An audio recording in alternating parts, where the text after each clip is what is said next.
Comment en finir avec ces refus d'obtempérer? Comment réinstaurer l'autorité? La justice ne fait-elle pas son travail? Ce sont des questions que l'on se pose évidemment ce soir, ces refus d'obtempérer qui malheureusement font l'actualité.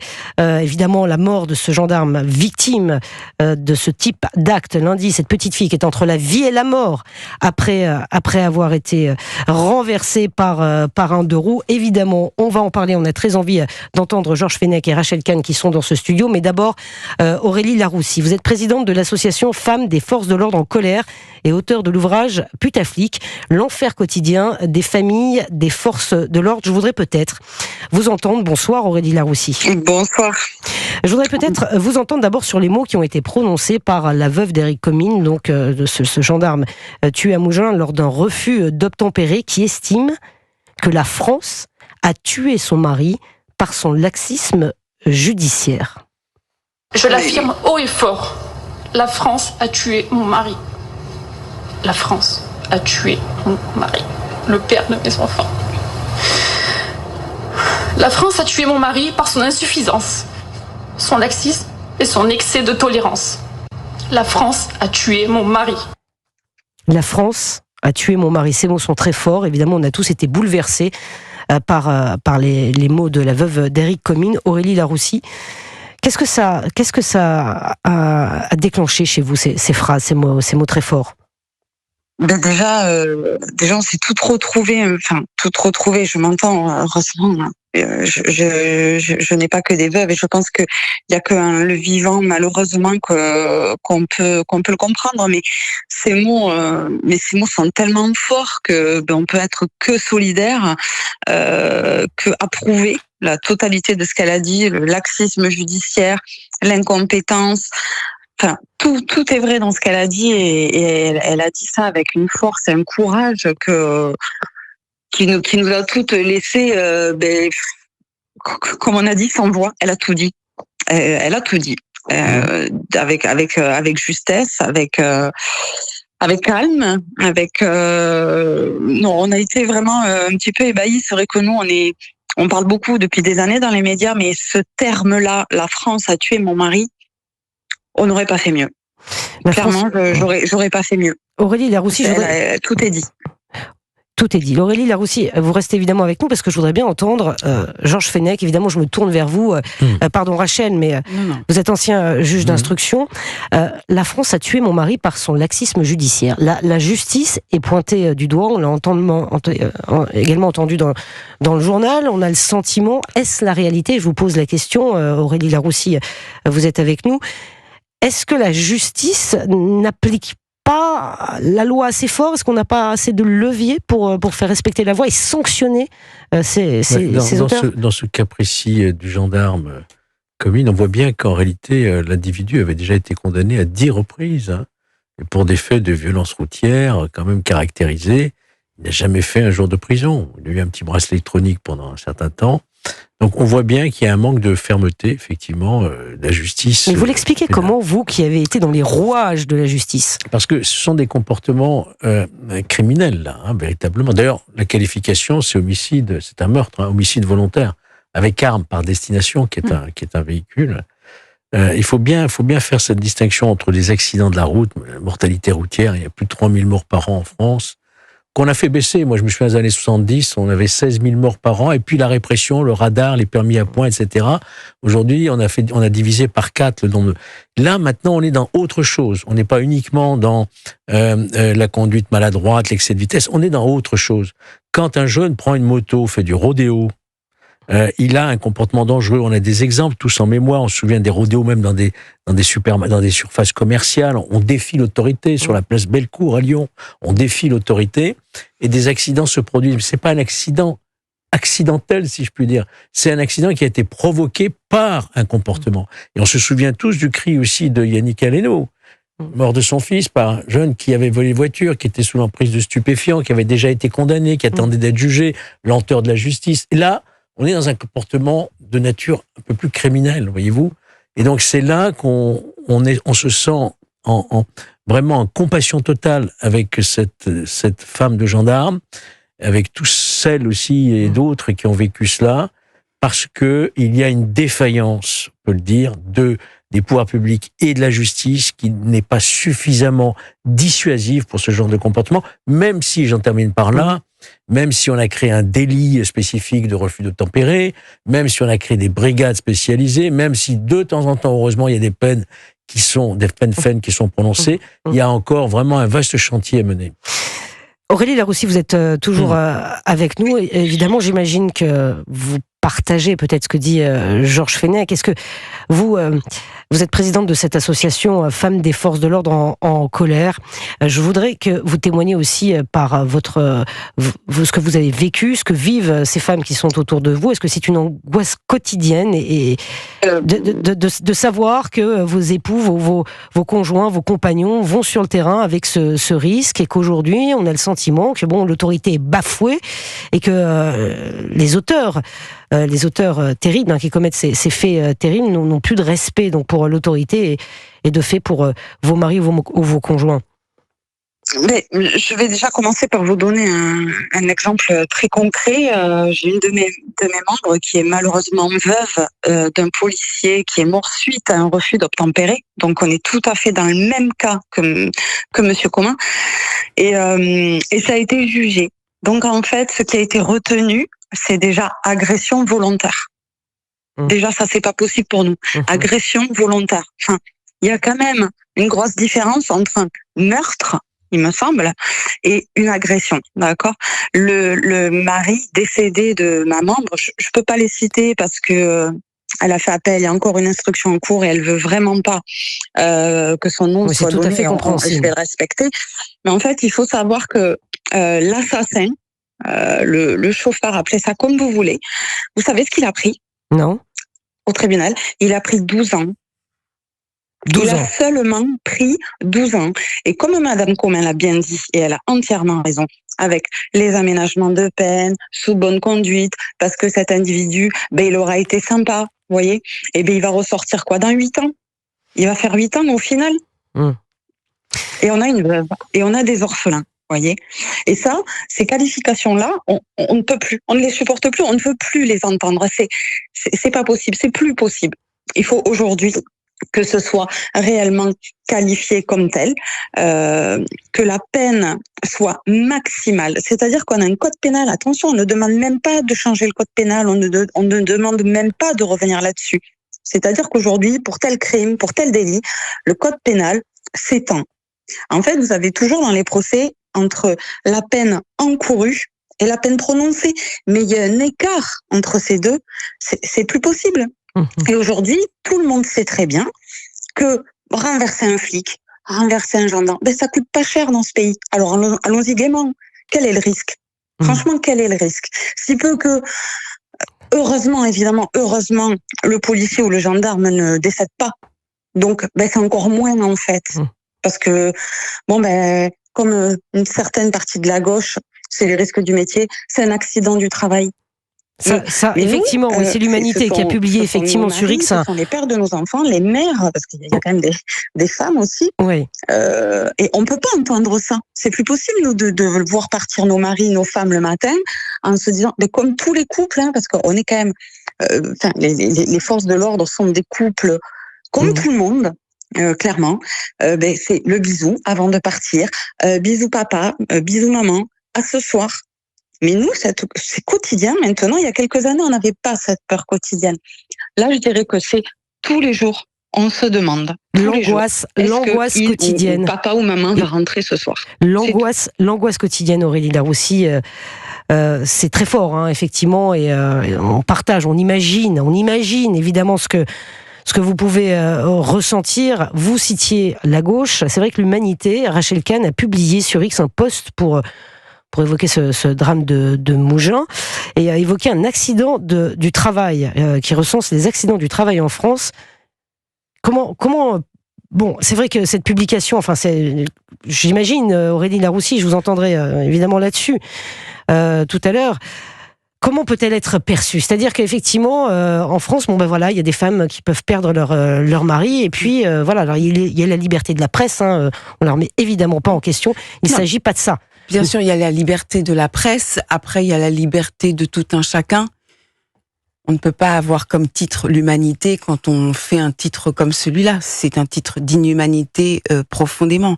Après, moi, j'aimerais avoir vraiment une pensée pour cette veuve et aussi pour la famille de cet enfant entre la vie et la mort. Nous sommes tous orphelins. Lorsqu'il y a un agent des forces de l'ordre ou un agent du maintien de la paix qui meurt, nous sommes tous orphelins. C'est la République qui est orpheline dans ces cas-là, parce que cette personne-là, elle était là pour nous protéger. Et cet enfant, c'est l'innocence incarnée. Donc d'un côté, vous avez la paix, de l'autre, l'innocence, et on est tous bouleversés en tant que citoyens parce qu'on fait un et on fait corps par rapport à ça. Alors forcément, le titre de l'humanité est intolérable. Après, concernant le droit, concernant la loi, je pense qu'il y a quelque chose, moi, j'ai le sentiment que l'état de droit est en crise, que l'état du droit est en crise. Parce qu'en réalité, il y a une véritable guerre qui est menée contre la loi, une guerre qui est menée contre le droit et une guerre qui est menée contre nos humanités. Mais Rachel Kahn, comment expliquez-vous aujourd'hui, Aurélie Laroussi l'évoquait tout à l'heure, c'est-à-dire que les délinquants n'ont plus peur. Les refus d'obtempérer, on vous dit de vous arrêter, vous ne vous arrêtez pas, il n'y a plus cette peur du policier. Comment on en est arrivé là ? Il y a plusieurs raisons. D'abord, une crise de l'autorité, une envie de défier la loi, donc cette guerre contre la loi, et puis aussi un dogme et une idéologie qui est présente lorsque certains partis politiques n'arrêtent pas de vous dire que la police tue, des partis politiques qui sont en guerre contre la République, contre les institutions, contre la loi, en guerre contre tout ce qui fait la France, forcément il y a cette défiance. Et puis évidemment les réseaux sociaux, lorsque ces délinquants, ces criminels sont valorisés sur les réseaux sociaux, ils s'en donnent à cœur joie, c'est abominable. Comment restaurer l'autorité, Georges Fenech ? Oui, je vais répondre, et en même temps je rebondis aussi sur ce qu'a dit Madame Comines, à savoir 1981 n'aurait jamais dû exister. Elle fait référence à un point de bascule, effectivement, puisque en 81 arrive la gauche au pouvoir, et surtout ses correspondants, c'est-à-dire ce syndicat de la magistrature qui existe depuis 1968 et qui prend le pouvoir, et qui dit à ce moment-là que la prison c'est très très mauvais, qu'il faut l'éviter à tout prix, et qu'il faut donc plutôt privilégier, faire tout pour la prévention en oubliant la répression.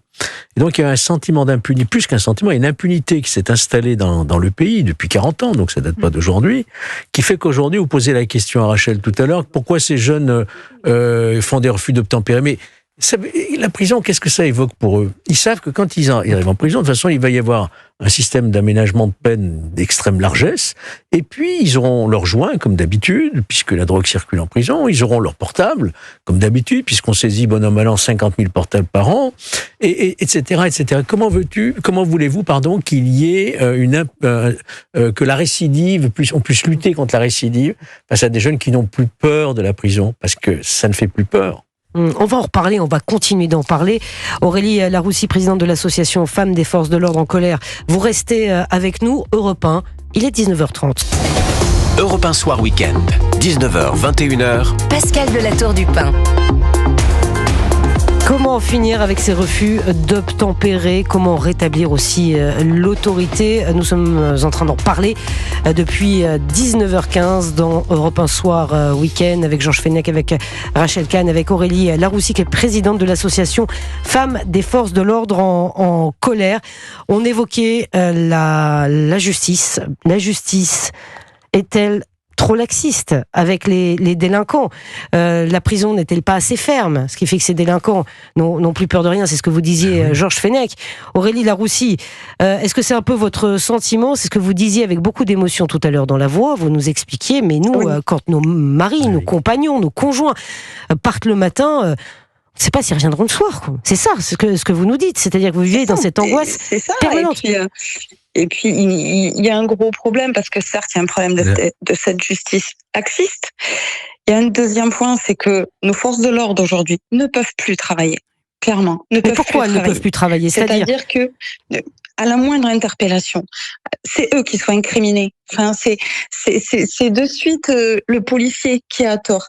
C'est lui qui se sent jugé, filmé. Hein. C'est vrai que ça, c'est un gros problème aujourd'hui. Ces téléphones portables, ces réseaux sociaux. Alors, certains vont me dire oui, mais c'est très bien en même temps qu'on puisse voir comment ils travaillent. Mais aujourd'hui, le policier est pieds et poings liés. C'est-à-dire que les policiers et les gendarmes, aujourd'hui, on va en arriver là. C'est-à-dire que je le dis souvent, c'est que bientôt, la France aura la sécurité qu'elle mérite. C'est-à-dire plus aucune.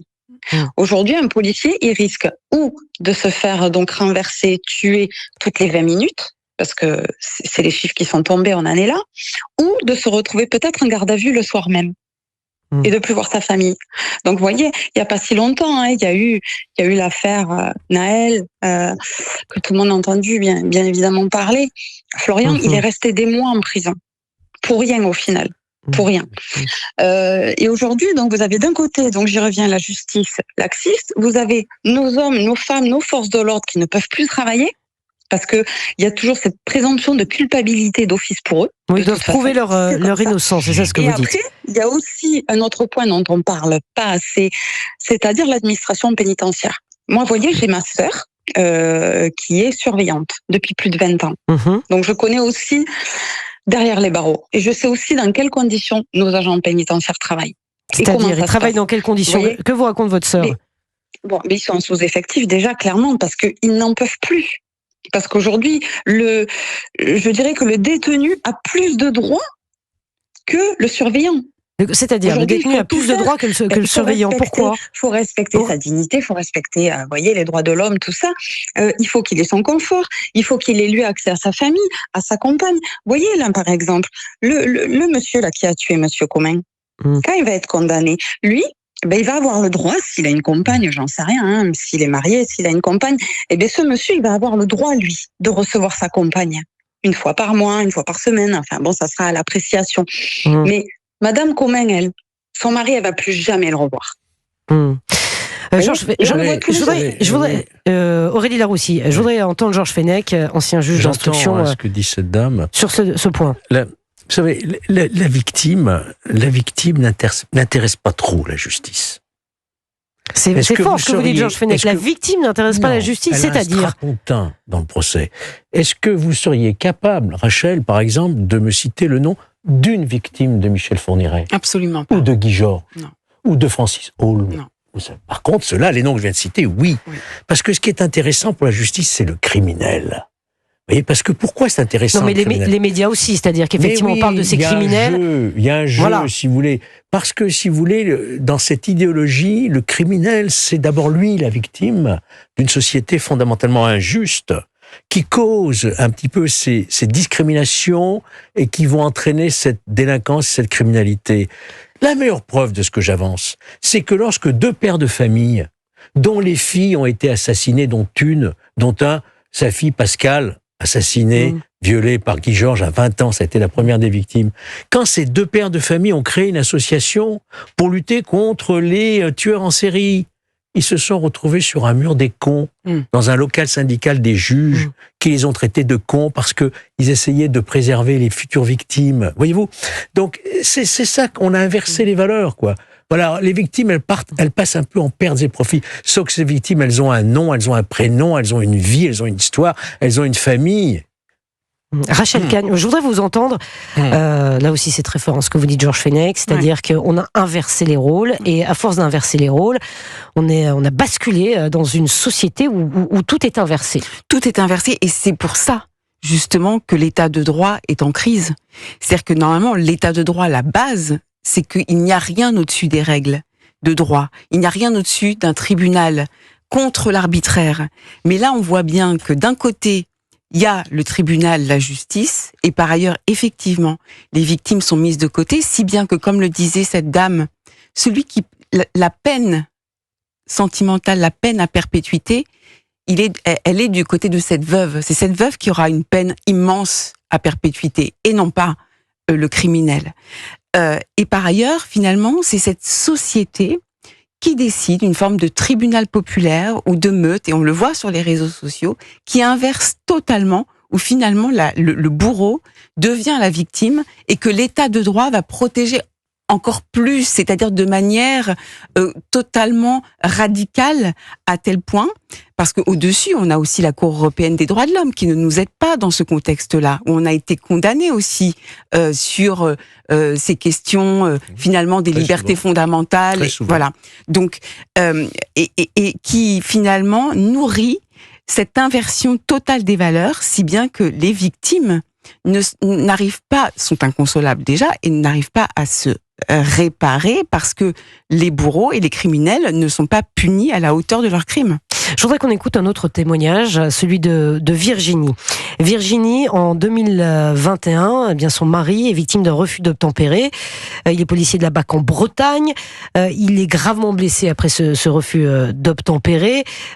Il a été interpellé rapidement, l'automobiliste, condamné à la prison. Mais vous allez entendre Virginie, je voudrais aussi que vous réagissiez à ça. Elle estime que la réponse pénale est insuffisante.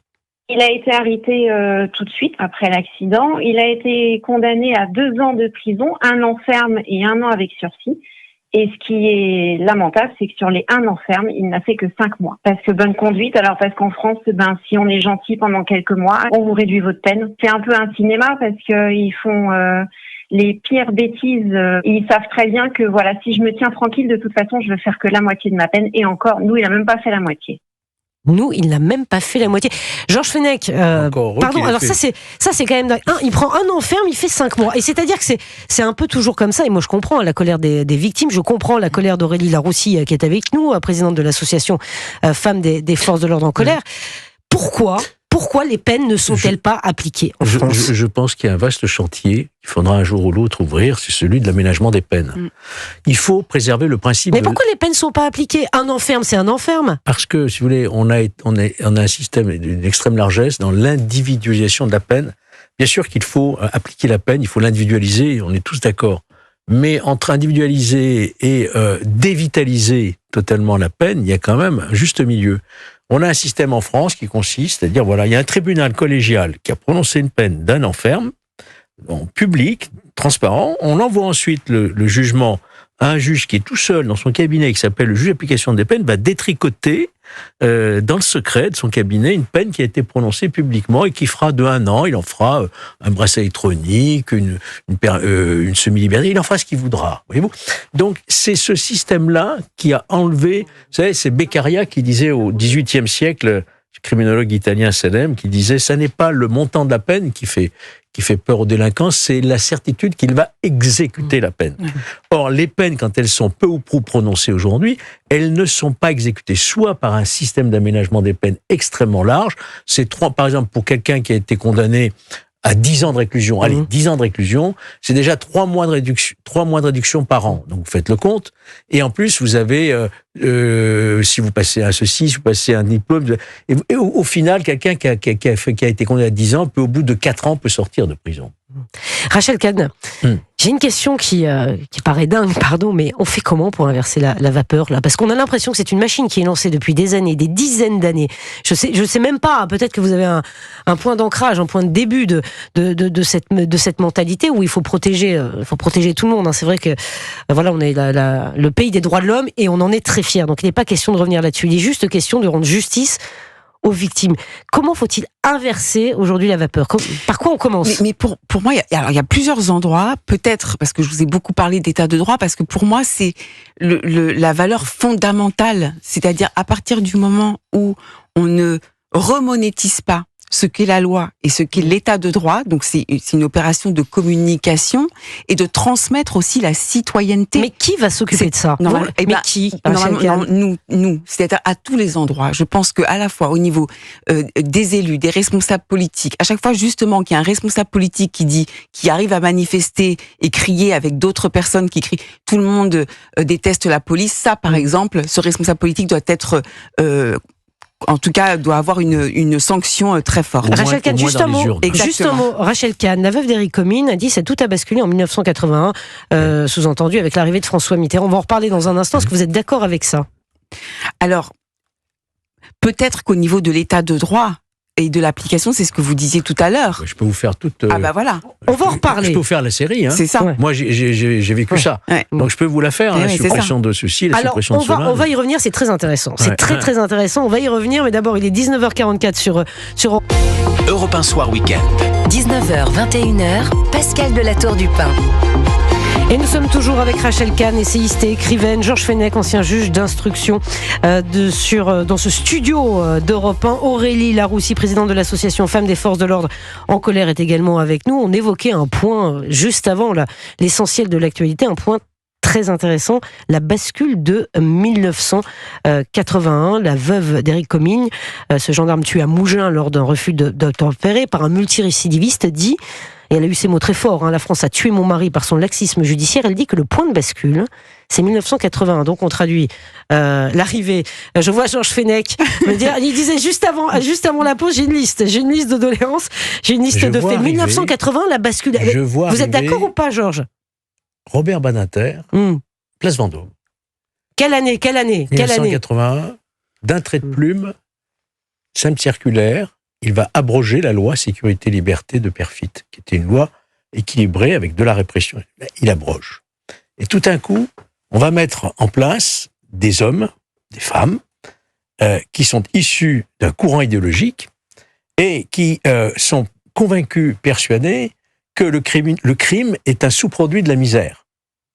Donc c'est une dialectique marxiste. C'est-à-dire qu'il y a toujours des explications. C'est-à-dire que ce sont les causes sociales du crime.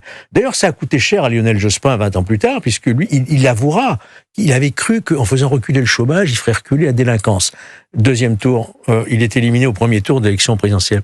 Donc arrive cette et déjà, Place Vendôme, moi je me souviens, un certain Bernard Deleplace, qui était patron des syndicats de police, de gauche, qui va les voir en disant « Ça, je ne pourrais pas vendre ça à mes troupes, ça ne marchera pas avec nous. » Et vous aviez une manifestation des policiers sur la place Vendôme en 1982, déjà à l'époque, si vous voulez. Et vous avez ce courant idéologique qui est porté par des hommes d'une intelligence extraordinaire, qui vont mettre en théorie la défense sociale nouvelle de Marc Ancel, avec la fameuse harangue, en ces années-là, d'Oswald Baudot, le juge, qui dit à des jeunes magistrats qui vont prendre leur fonction, soyez partiaux, soyez les défenseurs naturels du voleur contre la police, du plaideur contre la justice. On a installé un système de déconstruction du système répressif, pierre par pierre. Et aujourd'hui, on en subit les conséquences. Et ça fait plus de 40 ans. Et ça fait plus de 40 ans, Rachel Kahn. Oui, comment fait-on pour réparer ? Oui, absolument, mais parce que ceci se conjugue avec un autre problème, qui est le problème de la prévention.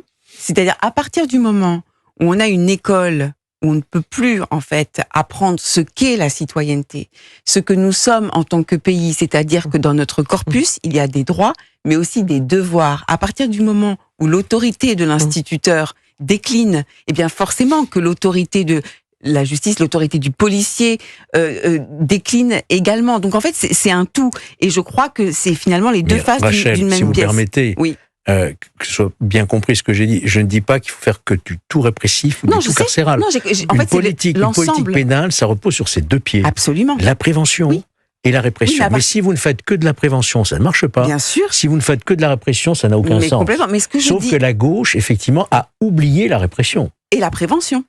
Je dis les deux, en fait. On a mis beaucoup de milliards dans la politique de la ville. On a mis beaucoup. Oui, mais au niveau de l'éducation, à partir moi, je milite véritablement pour éduquer nos enfants, c'est-à-dire sur le code de la route, par exemple, que les policiers viennent dès la maternelle à l'école. Mais ça se fait dans les écoles, les policiers qui se déplacent.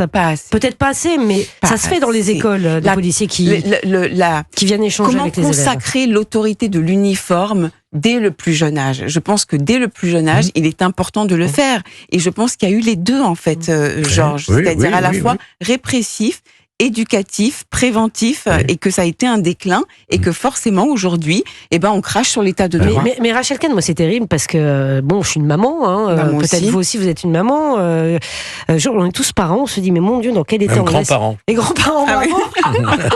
Bravo Georges. Non mais je me dis mais comment fait-on? Nous on a éduqué ça, on a appris à nos enfants à respecter le professeur, à respecter l'uniforme quel qu'il soit.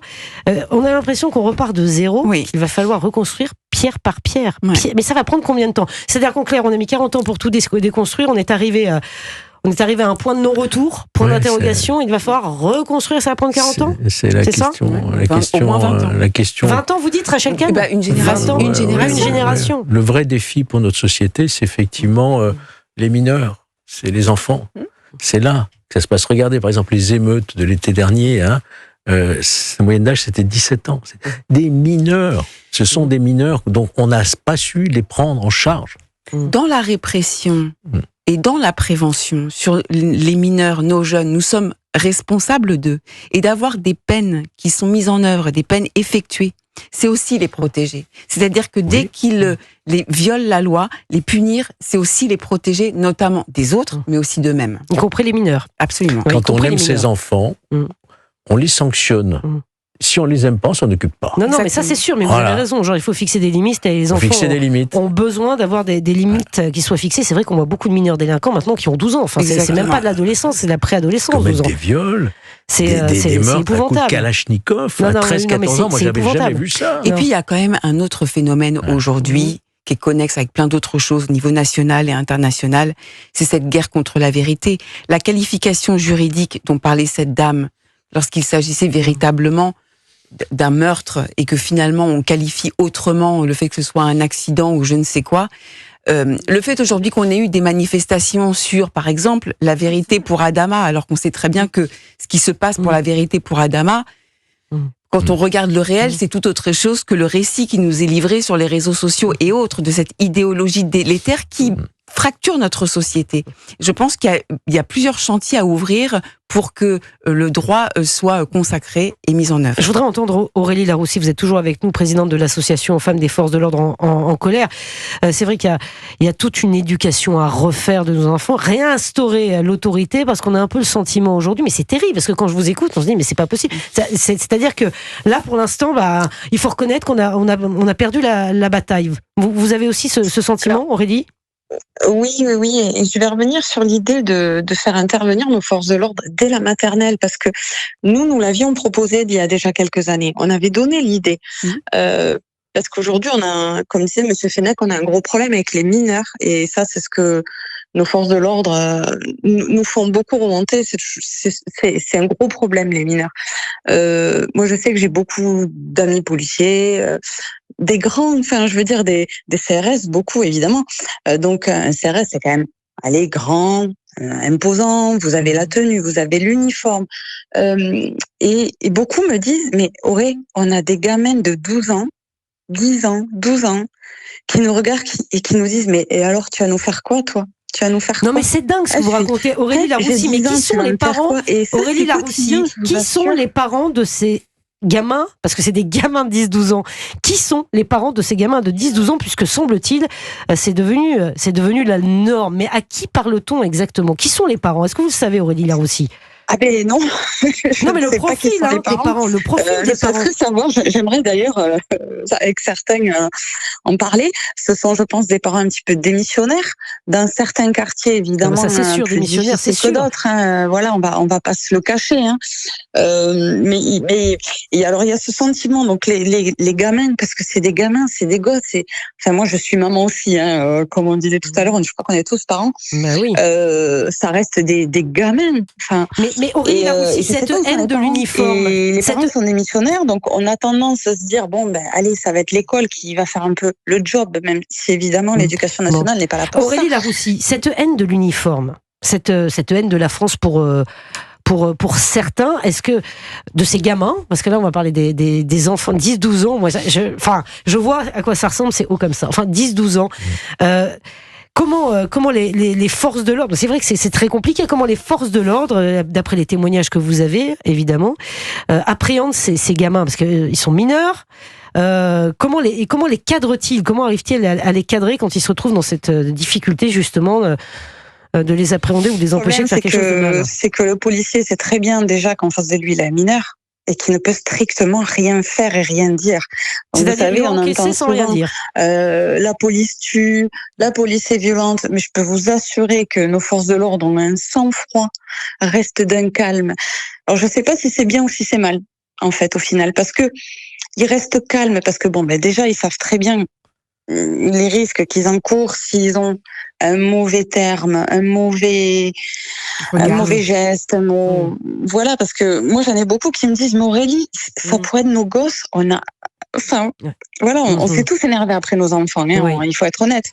Ils ont envie, parce que en plus c'est souvent des enfants qui pourraient être les leurs. Effectivement, ils n'ont pas les moyens, ne peuvent rien dire, effectivement, parce que ces enfants sont de jeunes mineurs. Merci infiniment Aurélie Laroussy d'avoir été en direct avec nous. Georges Fenech, merci Rachel Kahn, merci infiniment. Merci Pascal d'avoir été dans ce studio.